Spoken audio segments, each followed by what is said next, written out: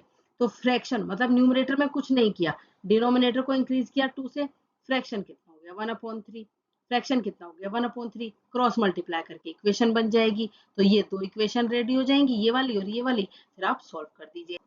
इसमें लार्जर वाले में आप क्या करेंगे सप्लीमेंट्री में? पहली बात तो आप दो एंगल मान लेंगे x और y, तो x प्लस y का सम कितना होगा 180। एक इक्वेशन तो आपकी ये बन गई क्योंकि सप्लीमेंट्री है, एक इक्वेशन तो आपकी ये बन गई। दूसरी जो इन्होंने बात दे रखी है कि जो लार्जर वाला है, इसमें आप मेंशन कर दीजिए कि भाई मैं x को लार्जर मान रहा हूँ। तो जो लार्जर वाला है, ठीक है, जो लार्जर वाला है वो y से मतलब दूसरे वाले से कितना ज्यादा है 18, तो यानी कि दोनों का जो डिफरेंस है वो 18 है। ठीक है, इन क्वेश्चन को ऐसे सॉल्व कर लेते हैं कि दोनों का डिफरेंस जो होगा लार्ज वाले का और स्मॉल वाले का जो डिफरेंस है वो कितना होगा 18। इस तरीके से इन क्वेश्चंस को आप इजीली कर सकते हैं। एज वाले मैंने आपको सिखा दिए, तो आप आराम से कर लीजिए। नहीं आते हैं तो कमेंट में कर दीजिए। और बच्चों इसको क्या कहते हैं, चैनल को आप सब्सक्राइब कर दीजिए। और अगर आपको चाहिए और ऐसी वीडियोस तो सब्सक्राइब करिए, शेयर करिए वीडियो को अपनी फ्रेंड्स को, और लाइक और कमेंट करके जरूर जाएं। Thank you so much for watching.